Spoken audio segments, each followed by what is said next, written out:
자유토론 시간으로 들어가겠습니다. 자유토론 시간으로 들어가는데 두 가지는 이제 전제하고 들어가고자 합니다. 하나는 고홍석 과장님이 아까 이제 편파적인 구성 계속 말씀해 주셨는데요. 저도 뭐 오늘 이 구성 자체가 편파적이라는 걸 인정합니다. 그러나 이제 우리가 알아야 될 것이 어떤 사람이 그랬어요. 구부린세를 펴려면 이제 반대로 굽혔다가 펴야 그것이 온전하게 어떤 직선을 유지한다는 말을 했는데 사실 저희들이 바라는 것이 이제 정부 쪽과 시민 진영이 같이 공정한 룰을 가지고 공정한 구성을 해서 공정하게 밤을 새도록 토론하고 거기서 합의된 것을 따르자는 것이 그야말로 저희들이 원하는 것이었는데 그동안 그런 자리들이 안 만들어졌고 저희들 올 때 상당히 불합리한 것이 진행이 돼가고 있고 그것이 될 경우 우리나라 사회에 막대한 어떤 해를 끼친다는 것이 너무나 분명하기 때문에 어떤 그 절박감에서 이런 구성을 했다는 것을 좀 염두에 두셨으면 좋겠고 앞으로 그런 식의 어떤 공정한 자리들이 많이 만들어져서 서로가 진정한 어떤 토론을 하고 거기에서 어떤 합의를 이루고 그 합의를 이행해서 KTX 민영하고 올바른 방향으로 되든 중지가 되든 뭐 이런 식의 결론이 났으면 좋겠고요. 그래서 자유토론은 좀 공정하게 하고자 합니다. 그래서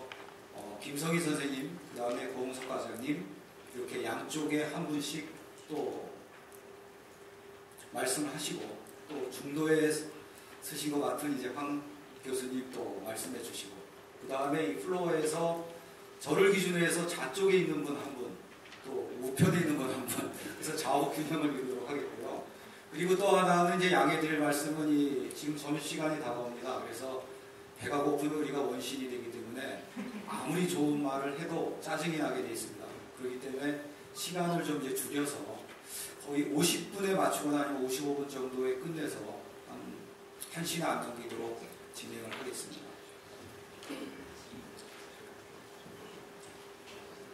그럼 먼저 고 과장님 하시죠. 오늘 그 토론의 장이 이제 좀 반대쪽의 입장이 이제 많고 그다음에 참석하신 분들도 이제 그쪽에 분들이 많기 때문에 가능하면 이제 이런 이제 반대측에 대한 주장을 많이 들었을 거고 그래서 이제 정부 측에 대한 입장을 좀 듣는 것이 좀 도움이 되지 않겠냐 싶어서 지금 그 토론하면서 이제 대부분 다 국토부에 대한 지적을 하셨는데 그런 문제에 대해서 간단하게만 멘트를 좀 해 넘어가겠습니다. 그 비효율적인 문제를 이제 경영 개선을 통해서 가능하지 않느냐? 저희들이 20년간 해봤는데 절대 안 됩니다. 이거는 이 문제가 이 독점의 폐해입니다. 독점이 되기 때문에 안 되고 있다 지금. 그 다음에 그 10년 전서부터 철도 개혁의 논리가 똑같아. 뭐 이것도 저희들이 이건 인정합니다. 그래서 지금 이 KTX 이 민간 위탁 이 문제도 이 10년 전부터 어떤 그 철도 개혁 논리에 따라서 그 아주 꾸준하게 추진되고 있다. 이렇게 이해해 줬으면 좋겠고, 뭐 이게 현 정부 말에 들어서 뭐 어떤 뭐 이권 때문에 한다. 이게 절대 아닙니다. 그 다음에 그 참여연대에서 아까 그 여론조사, 저희들은 이제 상당히 긍정적으로 보는데요. 지금 그 기반시설을 그 팔아먹는 그 KTX 민영화라고 이제 여론조사를 했는데도 불구하고 상대적으로 찬성이 많았다는 것은 상당히 우리 정부 입장에서는 고무적입니다. 그 다음에 그 철도 문제는 이게 국가가 그동안에 철도에 대한 투자를 방치한 거다. 인정합니다. 그래서 그 외국 같은 경우도 다 이런 그 과정을 한 20년 전에 다 거칩니다. 그리고 모든 나라가 다시 철도에 대한 투자를 늘려서 철도를 부흥시켰습니다. 그런데 철도를 이제 일단 문제는 우리가 인정을 했지 않습니까? 철도가 지금 이제 문제가 있다. 그러면은 두 가지 방안입니다. 하나는 정부가 철도 투자를 확대하는 겁니다. 또 하나는 이 정부가 철도 투자를 확대하는 것은 철도 운영 효율화를 전제로 해서 해야 됩니다. 예를 들어서 지금처럼 비효율적인 이런 구조하에서는 정부가 투자하면, 정부가 철도를 건설하면 건설할수록 이 부실이 커지니까 문제가 더 커지는 거죠. 그렇기 때문에 정부는 앞으로 철도 투자에 대해서 그 20년까지 88조 원이라는 엄청난 그 예산을 투입할 겁니다. 그렇지만은 이제 코레일이나 철도 관계자들은 그러면은 운영 효율화를 어떻게 할 거냐? 이거에 대한 고민이 필요하다는 얘기입니다. 그 다음에 그 통신시장 서비스가 한국통신 이후에 여러 가지 이제 업체들이 경쟁하면서 서비스가 나빠졌다. 절대 동의 못합니다. 한국통신 시절에는 제가 전화를 하면은 저는 민원인입니다. 왜 전화했습니까? 했는데 지금은 전화하면은 사랑합니다 고객님. 전혀 바뀝니다. 그래서 이거는 우리가 아니라 국민이 소비자가 판단하는 겁니다. 그래서 뭐 당연히 이제 한국통신이 이제 그 경쟁을 하기 위해서 내부적인 구조 개혁을 많이 했을 겁니다. 그래서 내부적으로는 어떤 고통이 있었겠지만은 전혀 소비자 입장에서 봐서는 상당히 좋아졌다. 그 다음에 그 영국 그 말씀을 하시면서 이제 회의 사례로 영국 철도가 뭐 그 민영화에서 거의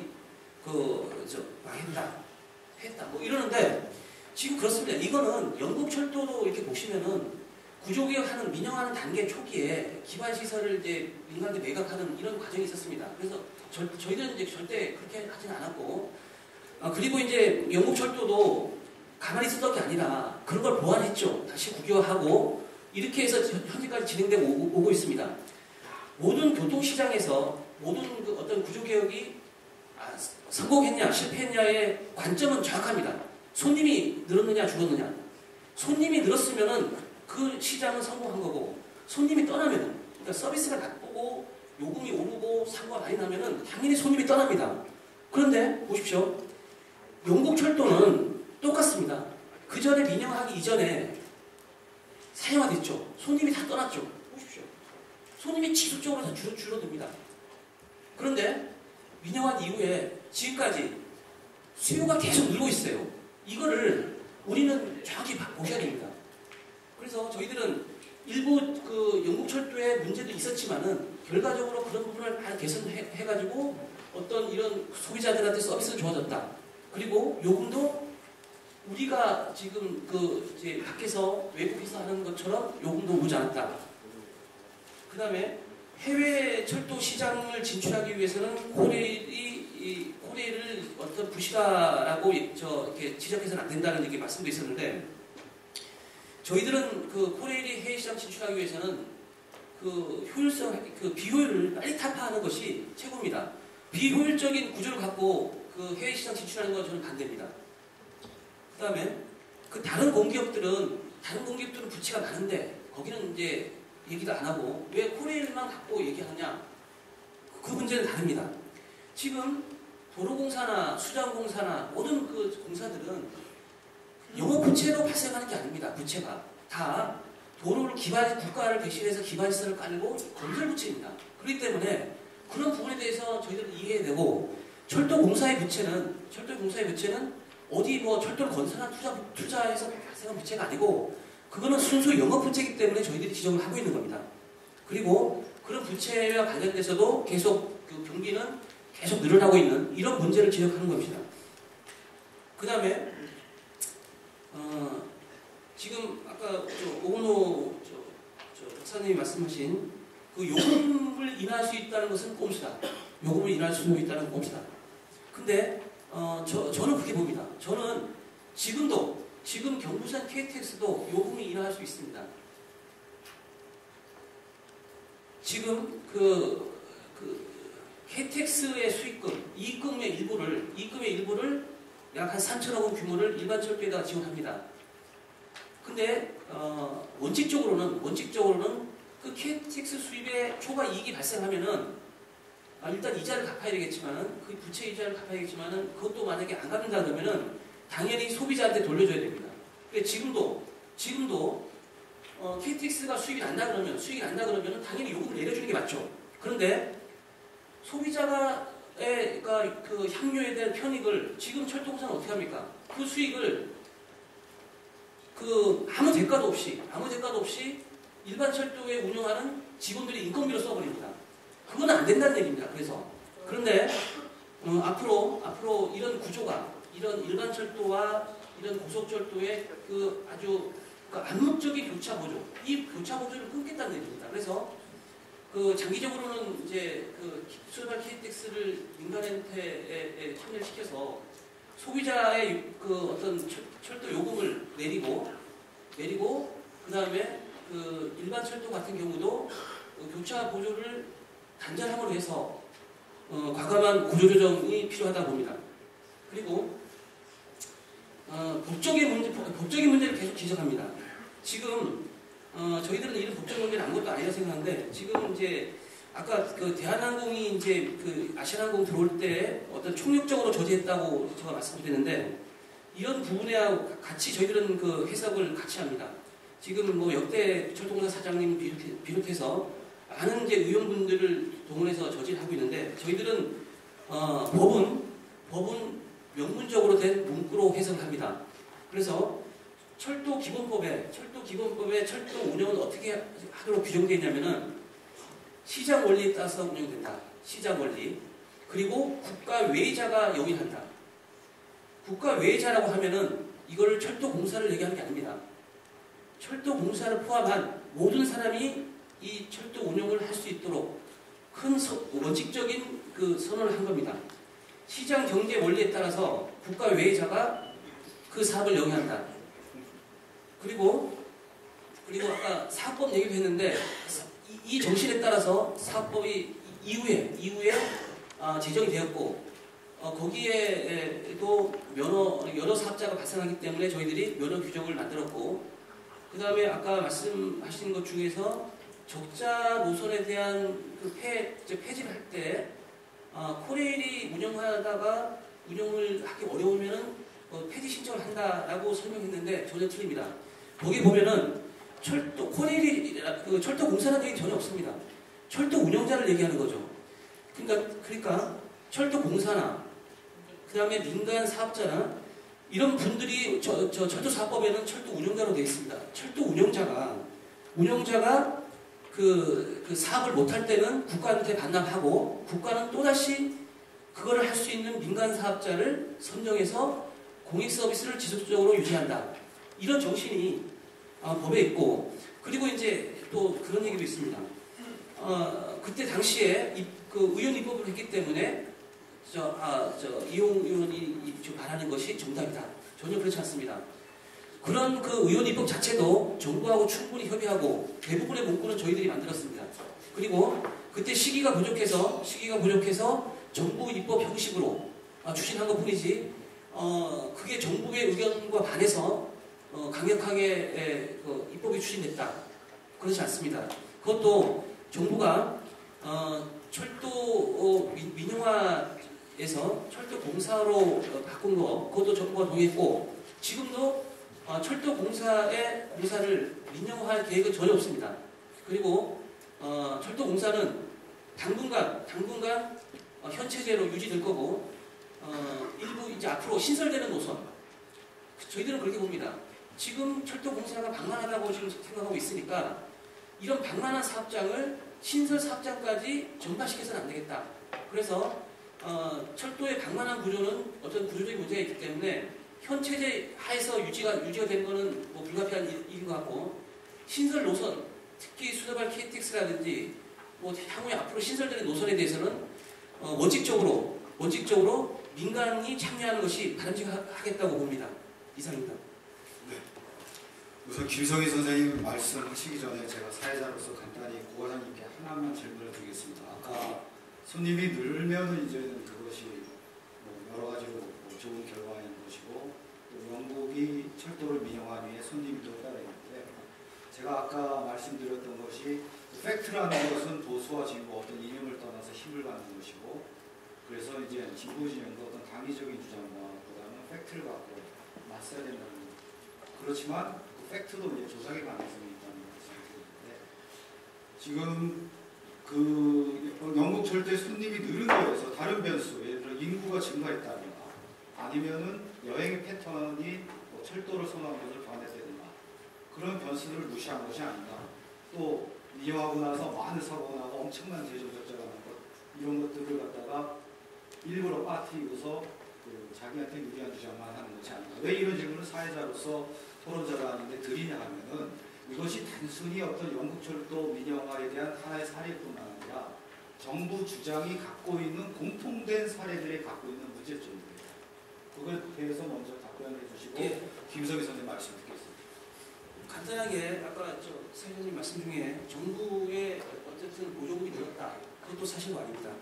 그러니까 정부 보조금은 줄고 정부의 운영 보조금은 분명히 줄었습니다. 줄고 저희들처럼 철도 투자가 늘었습니다. 그런데 이제 그거를 이제 전체가 그러니까 철도 투자, 그러니까 철도를 건설하고 이런 모든 그 투자를 어떤 보조금이라고 이렇게 얘기하는 것은 제가 잘못됐다고 말씀드릴 수 있고요. 그 다음에 아까 제가 말씀드린 것처럼 수요가 늘었다. 그러면은 여러 가지 미시적으로 여행 패턴이 바뀌었을 수도 있고 민영화 이전에는 국민이 철도로 여행하는 걸 싫어했는데 민영화 하니까 철도 이용하는 거 좋아했을 수도 있겠지만 그리고 또 민영화 이전에는 영국이 인구가 많이 줄었는데 민영화 이후에 영국이 인구가 많이 늘었다. 이런 것도 이렇게 일부 주장할 수 있지만은 결과적으로 봐서는 모든 사업은 수요 싸움입니다. 저희들이 왜 수요를 이런 거를 말씀드리냐면은 저희들이 이번 경쟁 체제를 도입해서 요금도 인하해서 이제 수요를 늘리려고 합니다. 지금 자동차가 이제 수요가 편리하기 때문에 자동차 수요가 많아 있고 해서 지금 저희들이 녹색 교통 정책을 펴는데 엄청난 장애가 되고 있습니다. 그래서 철도 역할을 많이 증진을 시켜야 되는데 이런 코레일이 철도 요금을 여태까지 한 번도 내려본 경험이 없는 이런 구조 갖고는 저희들이 철도 수요를 증가시킬 수가 없습니다. 그래서 이번에 민간이 참여하는 전제 조건은 요금을 내려서 모든 자동차 수요를 많이 흡수해서 철도의 역할을 증진시키겠다. 그러면은 결과적으로는 향후에 철도의 어떤 수요가 철도의 분담률이 지속적으로 늘어날 수 있는 구조 이거를 저희들이 목표로 삼고 있는 겁니다. 네, 그럼 김성희 선생님 말씀. 예, 발제하고 답변 한번 하는데 굉장히 오랜 시간을 기다리겠습니다. 영국 수입 증가했다. 저런 팻말을 들고 나와서 얘기하시는 게 국토부의 문제점이죠. 종합적인. 그러니까 문제 제기를 하는 사회단체가 시민단체가 부분적인 진실을 가지고 문제를 제기해도 되는데 종합적인 정책을 구사해야 될 정부 부처가 저런 부분적인 사실을 한 가지를 단면을 딱 잘라서 모든 면이 얽혀 있는 얘기에 한 가지를 가지고 문제를 호도하려고 하는 게 심각한 문제죠. 이게 전반적인 문제입니다. 국토부 안에. 박수 좀 쳐드리고 시작을 하랬더니 마지막에 얘기하셔서 곤란하네요. 그러니까 수입이 27억 증가했죠. 비용은 훨씬 더 많이 증가해서 보조금이 24억 증가했어야지만 이게 수입이 그러니까 수요가 증가했으니까 운송 수입이 증가했죠. 다른 얘기가 아니죠. 하여튼 수요 증가해서 수입 증가했습니다. 그만큼 돈을 많이 쏟아붓는데 그 증가 안 하면 안 되겠죠. 근데 그걸 적자를 면치 못해서 정부 보조금이 24억 증가했다라는 겁니다. 그건 종합적인 얘기를 가지고 얘기를 하는 거고 영국 민영화에 대해서 실패하지 않았다고 얘기하는 최초의 분을 우리나라 철도 정책을 담당하시는 분한테 듣다니 하여튼 혼자 오셔서 고생 많으셨는데 사실은 공공이익을 최고로 감지해야 될 정부 부처의 문제 제기를 하는 거지. 개인에게 문제 제기하는 게 아니고 철도 운영 과정님 뒤에 있는 더 높은 분들한테 문제 제기를 하고 있는 거죠. 대표로 나오셨으니까 좀 이런 사태를 감수하셔야 되지 않을까 생각을 합니다. 사실 왜곡이라고 제가 발제문에서 많이 지적을 했는데 저한테 사실 왜곡이라고 얘기를 하셨습니다. 발제문 쓰는데 너무 힘들었습니다. 짜증나게 9표 다 달라고 인용 그대로 달았습니다. 국토부 한 보도자료 내용 그대로 달아서 얘기를 한 겁니다. 거기서 뭐가 사실 왜곡인지에 대해서 명확하게 얘기하는 게 필요하지 않을까 생각합니다. 20년 동안 꾸준히 진행해왔다. 이 방향으로 쭉 오셨죠. 그렇게 속생각은 있었는데 왜 지금 하냐에 대한 문제 제기를 한 겁니다. 오늘 토론자의 논란 과정에서 법 제정이 국민의 정부, 참여정부 거론된 게 있는데요. 법 규정을 정말 고쳐야 될 사항인가 꼼꼼히 따져봤습니다. 근데 시행령 개정으로 해결되고 정부가 하려면 할 수 있습니다. 시행령을 정부가 만들 거니까 법 개정 필요 없이 국회 갈 필요 없이 하면 됩니다. 근데 왜 지금 하냐에 대한 문제 제기입니다. 그에 대한 답변이 있느냐에 대한 것을 문제 제기하는 거죠. 재벌 특혜다라고 얘기하는데 재벌한테 갈 거는 뻔합니다. 뭐 세 군데 거론되는 컨소시엄 구성체가 다 재벌이죠. 근데 특혜냐 아니냐에 대해서 근거 없는 어디서 가져왔는지 모르는 얘기 가지고 했다. 교통연구원의 사업성 분석이 유일한 자료니까 그거 가지고 얘기를 한 겁니다. 그러면 정말 이게 특혜가 아니라는 걸 보여주려면 사업성 분석 자료를 국토부가 공신력 있게 책임감 있게 내면 됩니다. 그걸 가지고 얘기하면 되죠. 그런 얘기 없이 아니다만 얘기하는 것. 그거는 문제 제기하는 사회단체도 그렇게 얘기 안 합니다. 정부 이 안을 추진하고 집행하는 정부 부처가 그런 얘기를 하다니 말이 되겠냐라는 거죠. 대한항공, 아시아나항공 얘기합니다. 이때도 특혜 의혹은 제기됐죠. 노태우 정부 때입니까? 비자금 조성에 중요한 통일했다는 특혜 의혹은 비껴나가지 못했습니다. 경쟁 도입을 했다. 사실 국적기 개념으로 대한항공을 무조건 이용하게 했으니까 생긴 문제가 있었지만 외국 항공사와 빅경쟁은 계속 이루어져 있었습니다. 왜 국내 항공사 두 개 해야 되는지에 대한 문제는 해명되지 않았던 거고요. 그리고 대한항공 공항하고 같으냐라는 겁니다. 공항은 항공이 공중에다 시설을 깐다라는 얘기는 못 들어봤습니다. 그러니까 터미널을 만들면 되고 터미널에서 비행기가 있으면 되고 넘어가면 됩니다. 넘어가는데 전혀 비용이 드는 건 아니겠지만 점과 점을 그대로 연결하면 되는 건데 넘어가면 되는 건데 철도의 경우는 점과 점 사이를 선을 그어서 선을 따라서 움직여야 된다는 차이점이 있죠. 그래서 시설 이용료가 들고 건설 부채 문제가 크게 제기되는 철도 산업의 특수성이죠. 여기서 경쟁이 타당한가에 대한 얘기입니다. 그래서 항공을 얘기하는 것은 사실 교통정책 담당하시는 분으로서 좀 과도한 잘못된 생각이 아닌가 생각이고요. 과연 노선 내 경쟁이 있냐라는 것입니다. 이런 철도 이런 특성상 노선 내 경쟁이 있냐? 외국산에 없다라고 얘기했습니다. 유일하게 근거를 두는 국토부 자료는 일본입니다. 일본 어떻게 하냐면 도쿄, 오사카, 후쿠오카, 가고시마 이렇게 연결되어 있는데 도쿄, 오사카를 센트럴이 하고 오사카, 후쿠오카를 웨스트가 하고 그다음에 후쿠오카에서 가고시마를 큐슈가 합니다. 가장 짧은 거리죠. 그런데 같이 노선을 이용하는 것은 센트럴이 도쿄, 오사카 갔다가 오사카, 후쿠오카까지 잠깐 더 가는 겁니다. 그다음에 웨스트가 오사카에서 후쿠오카 가다 후쿠오카에서 가고시마까지 더 연결하는 특별선이 더 있다는 거죠. 본래는 그것만 하는데 추가로 조금 더 하는 거죠. 그래서 본선 내 경쟁 개념으로 보기에는 어렵다는 겁니다. 우리나라 어떻습니까? 수소 평택 깔고 평택에서 부산 같이 이용하고 평택에서 목포 같이 이용합니다. 퍼센트로 따지면 어떻게 될까요? 10%만 독자산입니다. 이런 전례는 없다라는 거죠. 본선에서는 아무도 경쟁 도입 안 했다. 공공체제 중심으로 운영한다. 독일, 프랑스, 스웨덴, 철도 선진국, 주축국들이 다 그렇습니다. 아닌 일부 예외인 일본의 경우에도 부분적으로 추가 복수 운영할 뿐이다. 이건 누가 사실 왜곡하는 겁니까? 정확하게 얘기해야 되지 않을까 생각이 됩니다. 요금 충분히 높다 이렇게 얘기해서 원가 보상률 이거밖에 안 된다. 철도공사가 과장했을 수도 있습니다. 그런데 과장했다 하더라도 원가 보상이 충분히 된다라는 근거는 만들어내지 못할 정도일 겁니다. 요금 충분히 높다 사실 왜곡이다. 그것도 틀렸죠.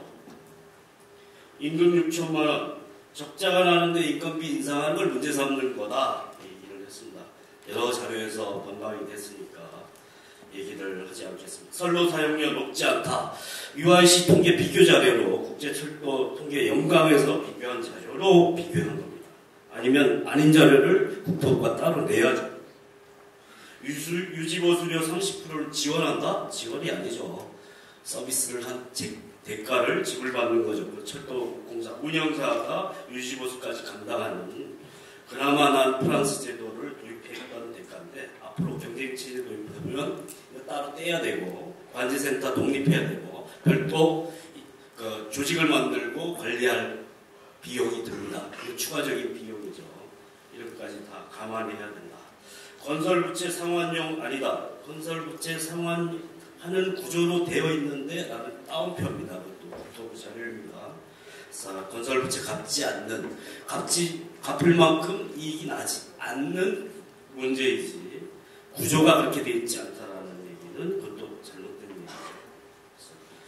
따옴표를 갖고 한 얘기를 가지고 사실관계를 달리 얘기하시는 거는 좀 곤란한 태도 아니냐 생각합니다. 그래서 정확하게 사실에 기초해서 서로 얘기하는 거 필요하다 생각합니다. 정말 이 모든 문제를 제대로 답변하려면 추진하는 사람, 정부 정책 입안자입니까? 입안자가 사업성 분석을 제대로 해서 정말 요금이나 얼마 되는지 됩니다. 철도는 안 됩니다. 이 얘기 말고 어떻게 되는지를 얘기를 해야죠. 그런 얘기 하나도 제출하에 놓지 않고 얘기하는 건 맞지 않다. 사실 구조적 요인하고 경영 비효율 분해해서 정확하게 평가해야 됩니다. 철도공사 언제와 같은 편이 되는지 모르겠는데 철도공사 비효율 분명히 있고 다음에 인건비 절감에 치중하는 효율성 균형 감축 전략 추진하는 사회적 문제를 낳고 있는 거죠. 이런 문제에 대한 제대로 된 평가가 돼야죠. 적자의 제대로 된 원인, 자회사 굉장히 방만하게 운영하는 피해가 심각하죠. 스마트 카드 특혜 의혹 있는 버스 공영차제 요금 할인하는 거기에 수수료가 15%였다든가 이 특혜 의혹이 굉장히 심각한 문제입니다. 이것도 이런 문제들을 제대로 제기를 해야 되는 사실 입각해서 얘기했으면 좋겠다 생각이 듭니다. 매표 인원 정리 문제 얘기했습니다. 경쟁체제 도입됐으면 이미 했을 거다. 이런 게 문제입니다. 공공 비정규 정책 만들고 또 한편 외주화시키고 비정규직 양산하고 이렇게 인건비 절감책을 쓰니까 생기는 것이죠. 사회적 대가가 개별 기업의 비용 절감책에는 사회적 대가가 항상 따릅니다. 사회적 양극화, 비정규직 양산의 문제죠. 이런 문제에 대한 적정을 어디서 찾아야 될지 공공철도가 어떻게 운영하기 바람직한지 그런 전향적인 토론회가 돼야 된다고 생각을 합니다. 발제할 때도 얘기했지만 혈세 낭비의 진짜 주범은 국토부입니다. 거기에 대해서 책임있게 답변할 겸허한 자세부터 정부는 정부 정책의 주무부처로서 가져야 되는 것 아니냐 생각합니다. 이상입니다.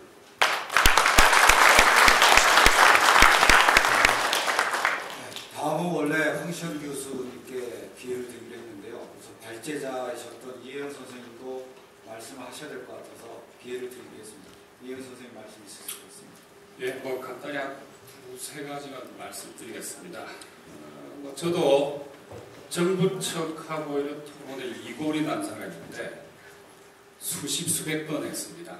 근데 저도 사람인지라 열받는 건 또 어쩔 수가 없습니다.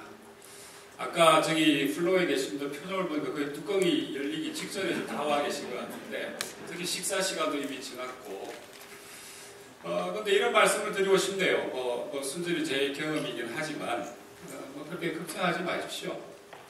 정부만 바뀌면 다 해결되는 문제입니다. 또 자기 공무원 아닙니까? 그래서 저는 다음에 의회군 대통령이건 바뀌면은 특히 총선에서 우리가 승리를 하면은 제일 먼저 저는 그런 걸 제안을 좀 하고 싶어요. 뭐냐 민영화 금지법.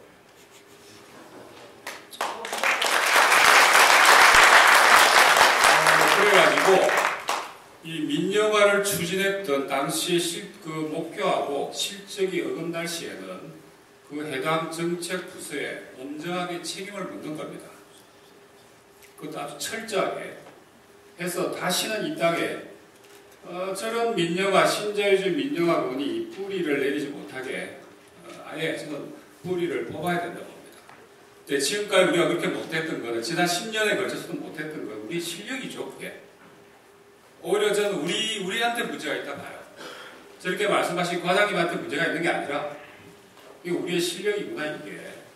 지난 10년 통틀어 철도사업법 지난 정부에서 만든 거잖아요. 그 다 우리 그 뭐 지나다 정권에서 만든 거거든요. 그래서 그 말씀을 좀 드리고 싶고, 그다음에 손님이 줄어들면 뭐 이런 말씀하시는데 손님이 줄어들면 맞습니다. 그 떠나야죠. 근데 왜 MB는 저 자리에 있는지. 그다음에 제가 알기에는 독점 폐해를 자꾸 말씀을 하시는데 진짜 심각한 독점 폐해는 중앙부처 공무원들입니다. 그래서 정보를 하나 더 만들어야죠. 그 경쟁 체제를 도입하는 겁니다.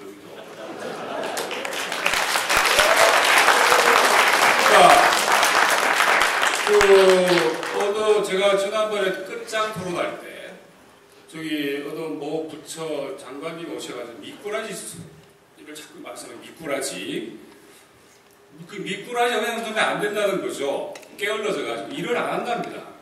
그래 메기 한 마리가 들어가면은 신나게 움직인다는 거죠. 부하도 잘하고. 그래서 제가 여쭤봤습니다. 당신 눈에는 국민들이 미꾸라지를 보이냐? 그럼 누가 맥이냐? 우리가 맥인데 왜 당신들이 그 말을 하냐? 국민들이 맥이죠. 근데 왜 우리 미꾸라지 취급하냐? 그래서 마치 독점, 경쟁을 도입해야지 뭘.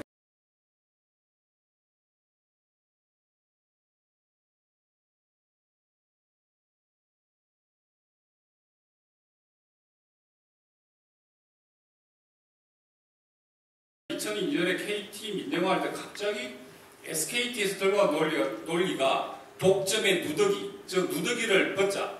그거였어요 10년 전에. 그런 다음에 KT 민영화 10년 뒤 어떻게 됐습니까? 매년 어마어마한 수익을 거둡니다. 그런데 소비자한테 뭐가 돌아왔어요? 무슨 요금이 쌓였습니까? 그리고 거둔 수익은 어디로 갑니까? 월가로 가잖아요. 그 중에 하나 바하마에 있습니다. 바하마. KT 주인이 누굽니까? 그러니까 요금이 안 내려가는 거죠. 독점. 그렇습니다. 그런 독점이 해체된 대신에 재벌 독점이 온 거죠. 그래서 진짜로 저는 이번에 국토부의 새로운 재발견인데 저는 국토부와 손잡고 정말 독점 해체를 위해서 재벌 해체를 위해서 왜? 시장 독점이 현대기아차 보세요. 70% 이런 독점이 어디 있습니까? 이런 독점이. 왜 그 독점은 반발도 안 하고 그러니까 공기업 이런 식으로 해놓고 나서 어떻게 됐습니까? KT 노동자들 어떻게 됐습니까? 벌써 몇 명이 자살했어요. 그거 다 아시잖아요. 그런 건 아예 언급다가 눈 보이지도 않는 거예요. 그래서 저는 다시 한번 자기의 정권에 맡기면 민영화 금지법을 좀 어떻게 좀 의원들한테 이야기 좀 해보려고 그러고 그 다음에 독점 이거 저는 그래 봅니다. 저는 국가의 당연한 공적 기능이 왜 독점이냐? 진짜 문제가 된 독점은 저 시장에 있는 저 재벌들 아니냐? 그러면 같이 손잡고 국토부와 우리 같이 저 시장 독점 저 재벌 해체 같이 나서자. 하다못해 박근혜도 이제 뭐 경제민주화 이야기하는 거 아닙니까? 그럼 국토부도 해야죠 앞으로. 그죠? 이쪽 야당은 당연히 해왔던 이야기. 그러면 박근혜 지하에 살아남을 이제 독점 해체해야 돼요. 그래서 국토부가 마침 113년 철도 독점을 해체하겠다고 하니까 여기 철도 노조분들이 많은데 같이 열받아 하지 마시고 정권 바꾸면 되는 거거든요. 그리고 기본적으로 공무원들하고 소통 기대하지 마십시오. 한 번도 된 적이 없어요. 제가 수백 번 토론했는데 단 한 번도 또 그 소통 된 적 없습니다. 그건 힘관계예요. 그래서 저는 혹시 제 말씀이 여러분 혹시 앞으로 독점 해체에 힘이 되면 좋을 듯 싶습니다. 감사합니다.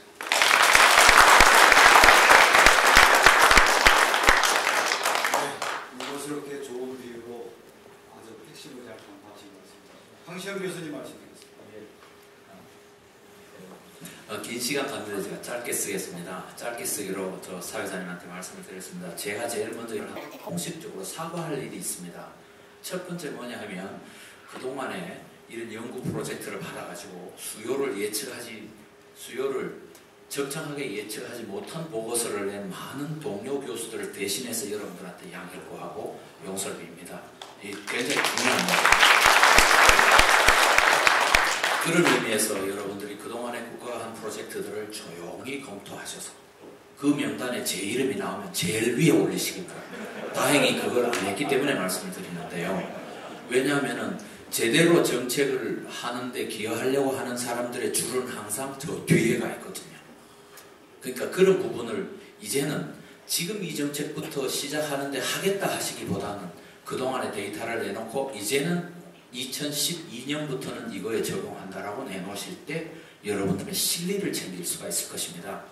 두 번째는 저 생각에는 한 번쯤 그 카드를 던져볼 만한 일입니다. 코레일에서 오신 분들이 여기 혹시 간부들이 계시는지 모르겠는데 국가가 이만큼 소비자를 위해서 임금, 운임이 어쨌든 낮추려고 하는 의지를 돌팔매질 할 수는 없거든요. 많은 국민들한테 요금 낮추려면 다 동의할 겁니다. 명동 나가서. 그러기 때문에 저 생각에는 오히려 코레일 노조분들이 많이 오셨으면 솔선해서 이번에 수소노소에는 우리 한번 해보면 어떠냐 하는 발상도 저는 이런 토론을 통해서 다른 또 이런 얘기하면 다음에 제가 안 부르실 것 같은데 안 부르셔도 좋습니다. 저 지난번 어느 토론에 가서 그래서 반대하면 안 불러도 좋다 하고 그랬는데 오늘도 불러주셨는데 아무튼 여러분들도 한번 정부와 함께 딜을 해보는 그것이 간부들이 아닌 노조에서도 한번 딜을 해봐서 그게 여러분들이 영구히 더 좋은 조건으로 갈 수 있는 길이라면 국가의 부담 이것 떼내라. 조금 걸죠. 국가가 우리가 이제까지 국가나 어떤 시설공단을 위해서 냈던 돈 이거는 떼내고 우리한테 안전을 위해서 안 줬던 돈은 이건 주고 그 대신 우리가 운임이나 한번 해볼게라는 그 마지막 딜을 한번 해보면 만약에 제가 마음을 아직 모르는데요. 국토부의 마음을 모르는데요. 정말 이번에 끝까지 한번 가겠다는 마음이 조금이라도 국토부에 있다면 우리 그거 설득해야 되거든요. 꾀가 있어서 잡아서 처음부터 30% 또 낮춘다고 그런 딜은 하시지 마시고 연차적으로 가보겠다든지 뭐 있을 수 있잖아요. 원래 5% 내년에 10% 예를 듭니다. 그렇게 해서 오히려 노조 측에서 딜을 하면 국민들의 설득이 확 돌아설 수도 있을 것 같다는 직감이 좀 들었습니다. 그런 의미로 혹시 필요하면 제가 가진 조그마한 재주를 보태겠습니다. 아무튼 짧은 시간 하기로 했는데 너무 길게 하면 나중에 또 안 부르실 것 같아서 여기서 마치겠습니다. 감사합니다. 시작하지만 아까 말씀드린 대로 플로어에 기회를 드리겠는데요. 플로어에서 질문하실 때는요. 지금 충분히 비판은 나왔다고 생각합니다. 그렇기 때문에 비판을 반복하는 것보다 대안 위주로 생각이 있으시거나 아이디어가 있으시면 질문하시기 바랍니다. 우선 우측에 먼저 기회를 드리겠습니다. 네.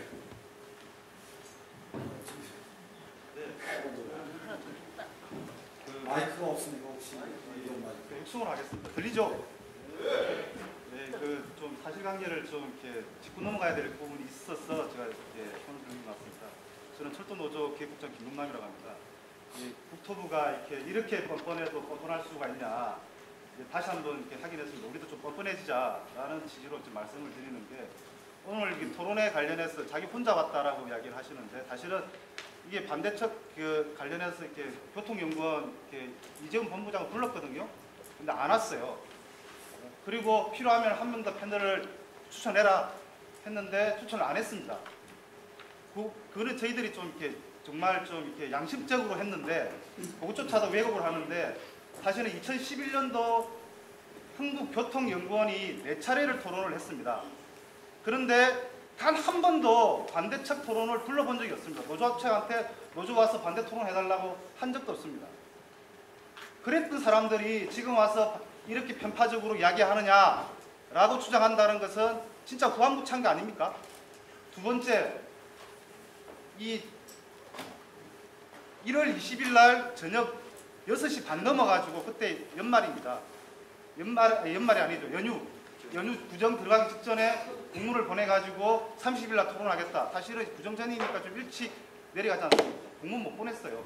그래서 25일 날 저희들이 공문을 보냈습니다. 30일 날 토론 관련해서는 좀 공정하게 하자라고 제안을 했는데 일방적으로 추진한 겁니다. 자기들이. 재차 유선으로 계속 확인을 했던 거죠.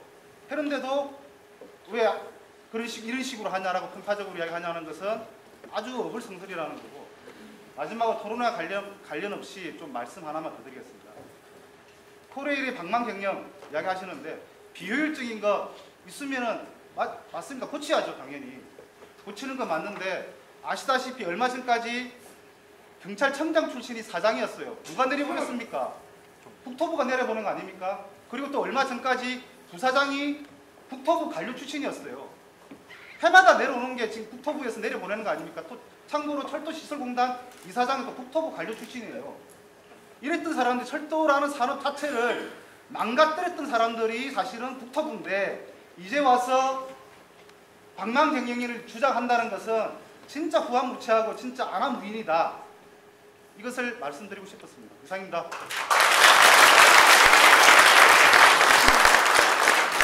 각국에서 네. 부산에서 뚜껑이 열릴 것 같아서 자유주의 24쪽 또 24쪽 보면 인천공항철도가 도표를 비고란에 30년간 MRG로 약 14조 원 혈세 낭비 이렇게 되어 있습니다. 근데 그 밑에 그 도표 밑에 별표를 보면 인천공항철도를 철도공사 인수함으로 해서 7조 원이 정부에서 절감될 때가 나옵니다. 근데 제가 이게 하도 궁금해서 찾아보니까 인천공항철도 수요 예측을 잘못해서 민간 사업자에게 30년간 14조를 한다. 보조를 해줘야 되는데 적자분의 90% 보조를 해줘야 되는데 철도공사에 넘기면서 그 적자분의 50%만 보조를 해주니까 이게 절감됩니다.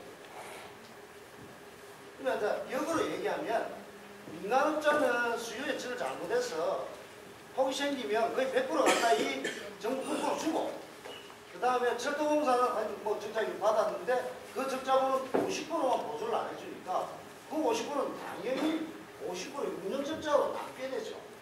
그거한 거 좀 물어보시죠. 그게 정확히 자료 나왔습니다. 그것은 그 국토의 항구 공문에도 인천공항철도 적자기업을 그 철도공사에 넘기면서 국고의 7조가 얼마 절감하는 효과를 봤다. 아마 7조를 절감하면 그 적자분은 어디에가 갔습니다. 그래서 뭐 좀 보시고요. 그 퍼센티지 기억 못하는데 민간에서 민간업자인데 90% 보존했어요. 그 차이. 그게 인천공항철도는 예측 수치의 수요는 17%였어요. 17%, 7.3%. 그 21만 명을 지원했는데 그래서 그것 자체도 문제이고, 그 다음에 그걸 철도공사에 넘기면서 민간업자인데는 커주고, 공사한테는 제가 뭐 공사 직원이긴 하지만 저 노조라서 공사 싫어합니다. 아무튼 수출한 적도 보고 안 하고요.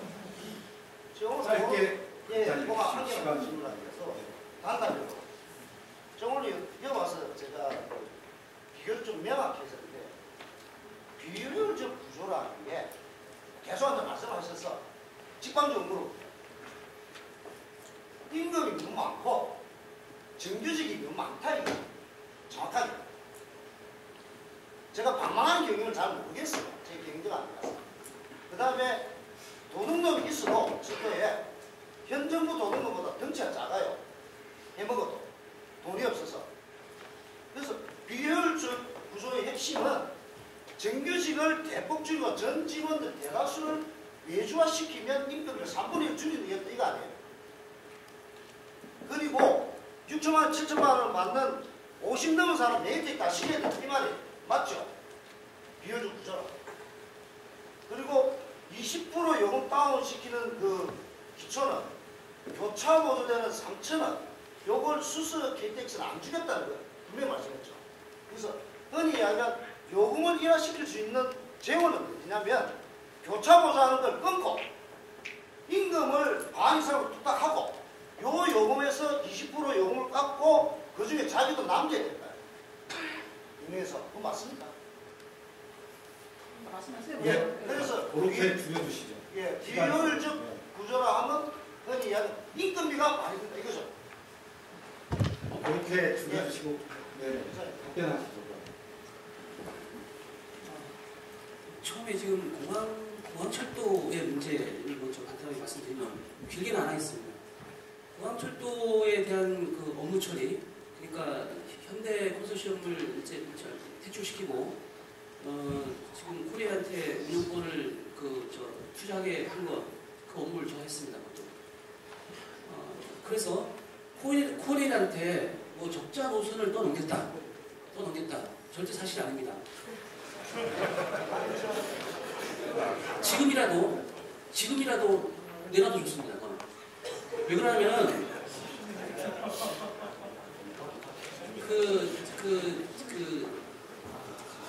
지금 코레일이 지금 저 지분을 공항철도 지분을 투자했죠. 그래서 그 투자비에 대해서 이익을 챙기고 있습니다. 그래서 코레일은 바보가 아닙니다. 투자를 했는데 적자가 난다 그러면 투자할 수가 없죠. 그런데 저희들이 민간 이제 투자를 해도 높은 이제 일단 민간 투자 사업이라는 특성상 높은 그 수익률을 요구했기 때문에 배제를 했던 거고, 철도공사는 약 한 7, 8% 정도의 수익률만 보장을 해주면은 그 사업을 하고 싶다.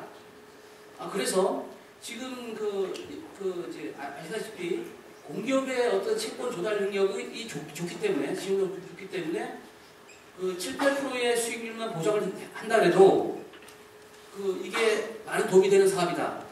그래서 그렇게 처리된 거지. 그래서 지금 코레일의 지금 영업 수지에 공항철도가 도움이 되고 있습니다. 수익금이 발생하고 있는 거죠. 그래서 그거는 공항철도 때문에 지금 코레일이 영업적으로 어렵다. 그거는 본인한테 물어보면은 전혀 그 사실이 아닙니다. 지금이라도 내놓으면은 잘할 수 있습니다. 그 다음에 비효율적 문제 하면서 이제 사람 인력을 줄여야 되느냐 말아야 되느냐 그거는 코레일의 경영진이나 노사가 합심해서 경영 개선 노력을 할 사항이고, 저가 중요하게 보는 것은 코레일의 많은 비용이 들어간 것을 누가 갚느냐라는 얘기입니다. 누가 갖고 있느냐, 그 부채를 누가 갚느냐는 얘기입니다. 국민 혈세로 갚습니다. 지금 저희들이 그렇지 않습니까? 저희들이 인력을 줄여라 이런 얘기 절대 안 하지 않습니까? 효율화시켜라. 그리고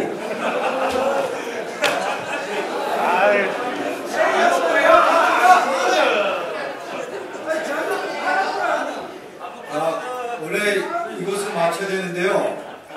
지금 여러분들이 열기가 너무 뜨거워서 시장하시지만은 또 우편에서 한 분하고 좌편에서 한 분하고 딱 두 분만 하고 마무리하겠습니다. 준비 좀 했습니다. 딱 두 분으로 끝이겠습니다. 더 이상 안 하겠습니다. 국토해부 아니요, 여기. 국토해부한테 다 질문 있습니다. 이 공무원 어떻게 해명하실 겁니까? 어떤 공무원인지 저 공무원 말씀드리겠습니다. 죄송합니다. 죄송합니다. 철도동아리 박정순이라고 합니다. 1월 17일자로 국토해양부에서 코레일로 내려보낸 공문입니다. 저게. 제가 지금 이거 밤새도록 제가 솔직히 말 잘 안 자고 왔으면 이거 준비해왔습니다. 제가 플로에서 말 한마디 하지 말라고요. 그 듣다가 되니까 좀 시간이 없어서 그런데 저거 코레일 내리는 공문 저거 내용 보면요. 코레일은 보면은 국토해양부가 코레일의 산하기관이 있으니까 코레일에서 보고를 하라고 합니다. 이런 상황에서 아까 황시현 학장님께서 말씀하신 것처럼 정말 좋은 말씀 하셨는데 코레일하고 이제 솔직히 국토해양부하고 상의하면 좋은데 지금 이런 상황이 돼 있는 상황에서 어떤 얘기가 나오는지도 저는 정말 이해가 안 됩니다. 저 공무의 내용을 잠깐 좀 설명을 드릴게요. 뭐냐면은 코레일이 지금 정부의 정책을 호도하고 있다 이겁니다. 정부의 정책에 대해서 반대를 하고 있는데 그 근거로 내놓는 것들이 굉장히 조작된 것들이고 왜곡이 되어 있고, 거기에 대해서 코레일은 더 이상의 왜곡을 중단해라. 그리고 코레일은 그 왜곡을 중단하고 거기에 대해서 해명하는 그런 활동들을 매주 금요일마다 국토부에 보고하라. 이렇게 명시가 되어 있습니다. 지금 한번 읽어드리겠습니다.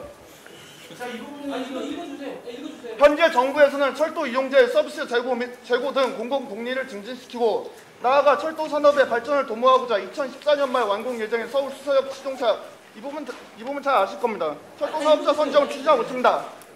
자, 이거 드리겠습니다. 이거 드릴게요. 여기분들 다 아니, 조용히 지금 한 번만 말씀하십시오. 들어보세요.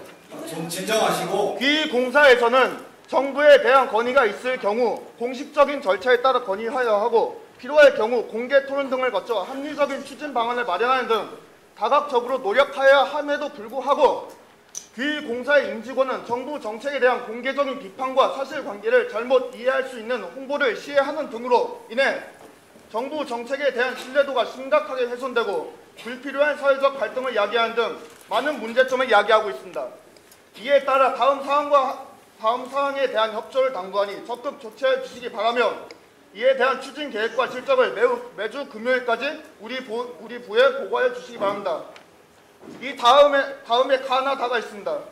가 온라인, 오프라인 등을 통해 철도 운영의 경쟁체제 도입과 관련된 정부 정책을 비판 또는 왜곡하거나 정부 정책에 위배되는 각종 게시물, 홍보물 및 내용 등을 즉각 철회.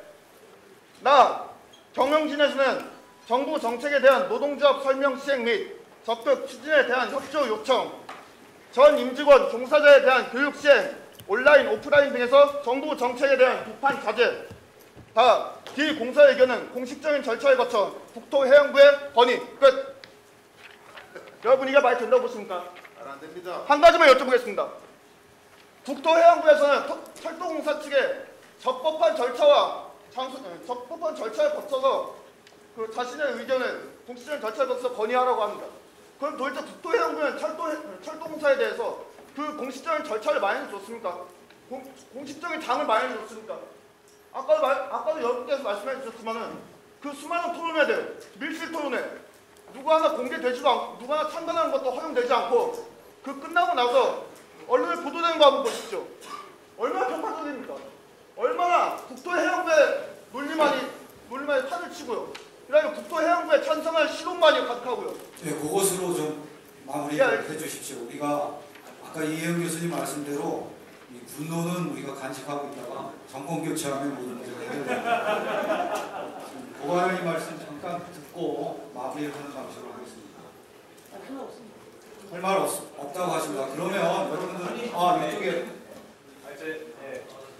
제가 철도노조 정책실장 정책위원장으로 철도산업 발전 기본법과 철도사업법을 제정한 과정에서 이용원과 정부와 노조 간에 같이 얘기를 했습니다. 그래서 아까 정부 쪽도 진실을 알고 있지만 노조도 알고 있다는 말씀을 분명히 드릴 수 있고요. 당시에 저희들이 그 철도사업법의 신규 노선에 대한 주도 취지는 물론 우리가 타협을 했습니다. 아까 얘기한 전 정부하고 완전히 해결을 못했지만 그러니까 민간 자본으로 건설되는 노선에 대해서 신설 노선에 대해서 그 30년간 운영권을 줄 수 있기 때문에 거기에 대한 면허를 허용하는 정부에서의 그 사업권 면허였습니다. 그래서 지금 수서에서 선택한 노선은 민간이 투자해서 건설된 노선도 아닙니다. 국가가 투자하고 있는 노선은 당연히 그 대상이 안 됩니다. 그리고 만약에 민간이 투자했다 하더라도 그 운영권은 수서에서 평택까지만 가야 되는 거지 평택에서 부산, 평택에서 목포까지 가는 거는 철도사업법의 입법 취지와 전혀 맞지 않다는 말씀을 증언을 해드리고요. 오늘 법무부 대책 프로그램에 한 가지 빠진 부분이 있습니다. 오늘 국토 고영석 과장님이 나오셔가지고 국민편의 철도 수요를 얘기하니까 요금 문제, 안전 문제 얘기했지만 철도에서 가장 또 중요한 게 바로 운행 서비스 문제입니다.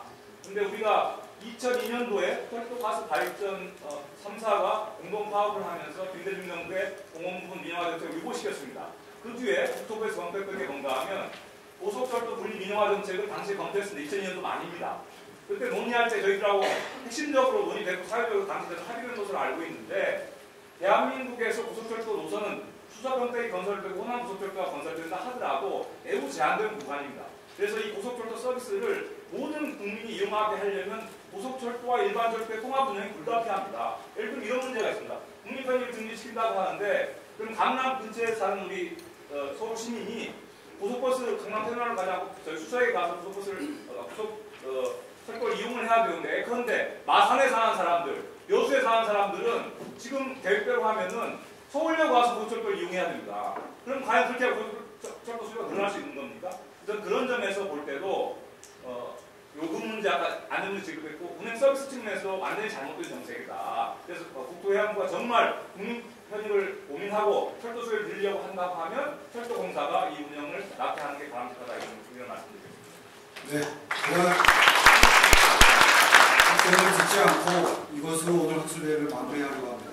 여러분들 날도 춥고 눈도 온 날씨에 참석해 주셔서 감사하고요. 우리가 오늘 토론에서 봤듯이 이 KTX 민영화 문제는 어떤 상식의 입장에서 접근했을 때는 상당히 분노할 수밖에 없는 소식을 많이 갖고 있습니다. 제 친구도 중소기업 운영하는 친구고 MB를 찍었고 또 앞으로도 박근혜 찍을 계신 친구가 있는데 그 친구도 KTX 민영화만큼은 자기가 상식적으로 이해가 안 간다.